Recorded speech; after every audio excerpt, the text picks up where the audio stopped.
सो hey guys, कैसे हैं आप सभी लोग। आई होप आप सभी लोग अच्छे होंगे। मैं भी ठीक हूँ। लास्ट के वीडियोस में हमने बात की थी मेंटेनेंस के बारे में। तो आज का ये वीडियो स्पेशली उन लोगों के लिए रहने वाला है जिन लोगों ने मुझे कमेंट बॉक्स में मेंटेनेंस से रिलेटेड कुछ क्वेश्चंस अराइज किए थे। जैसे कि लोगों को अभी भी कुछ कन्फ्यूज़न था कि मेंटेनेंस और एलिमनी में क्या डिफरेंस है, या फिर मेंटेनेंस को कौन कौन क्लेम कर सकता है, क्या ये सिर्फ वाइफ का राइट है। तो इसके रिगार्डिंग आज के वीडियो में हम बात करने वाले हैं। जैसा कि आपको पता है कि मेंटेनेंस का मतलब होता है फाइनेंशियल सपोर्ट। तो ये सपोर्ट सिर्फ वाइफ के लिए नहीं है। ये सपोर्ट किसी भी स्पाउस के लिए, किसी भी चिल्ड्रन के लिए और किसी भी पेरेंट्स के लिए होता है, ताकि वो समाज में एक डिग्निफाइड लाइफ जी सके। तो शुरुआत करते हैं मेंटेनेंस को क्लेम करने के लिए मोस्ट कॉमनली यूज किए जाने वाले प्रोविजन से, जो है section 125 of CrPC oblique section 144 of BNSS act. जिसे कौन कौन क्लेम कर सकता है? जिसे वाइफ क्लेम कर सकती है, डाइवोर्स वाइफ क्लेम कर सकती है, माइनर चाइल्ड क्लेम कर सकता है, और मेजर चाइल्ड अगर वो डिसेबल्ड है। साथ ही साथ इसे पेरेंट्स भी क्लेम कर सकते हैं। अब बात करते हैं हिंदू मैरिज एक्ट 1955 की, जिसमें सेक्शन 24 बात करता है पेंडेलाइट एक्सपेंसेस की। यह वह खर्चा होता है जो कोर्ट केस के चलने के दौरान होता है। जैसे कि अगर फर्स्ट पार्टी सेकंड पार्टी के ऊपर केस करती है और सेकंड पार्टी अपने लिटिगेशन एक्सपेंसेस या कोर्ट से रिलेटेड कोई भी खर्चा बियर करने की कैपेसिटी नहीं रखती है, तो वह फर्स्ट पार्टी से इस सेक्शन के अंडर मेंटेनेंस क्लेम कर सकती है।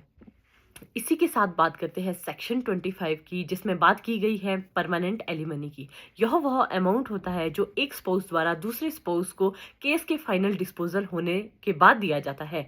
यह अमाउंट मंथली बेसिस पे भी दिया जा सकता है और यह अमाउंट लमसम अमाउंट में भी पे किया जा सकता है। इन दोनों सेक्शंस को कौन कौन क्लेम कर सकता है? तो इन दोनों सेक्शंस को दोनों पति या पत्नी क्लेम कर सकते हैं।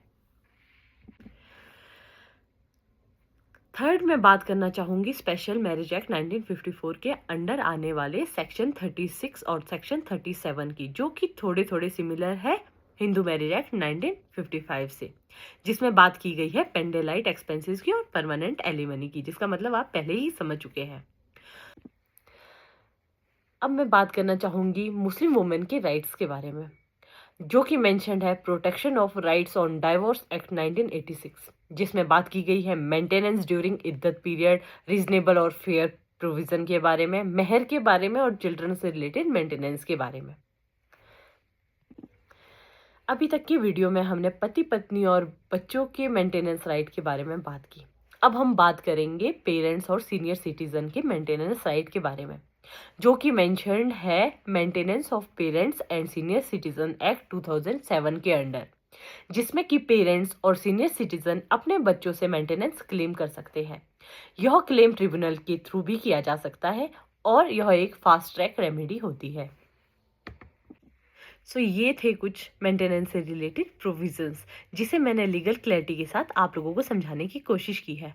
आई होप आपके सारे मेंटेनेंस से रिलेटेड कन्फ्यूजन अब दूर हो गए होंगे। अगर आप लोगों को मेरे वीडियोस पसंद आ रहे हैं तो प्लीज़ मेरे चैनल को सब्सक्राइब करें। Thank you.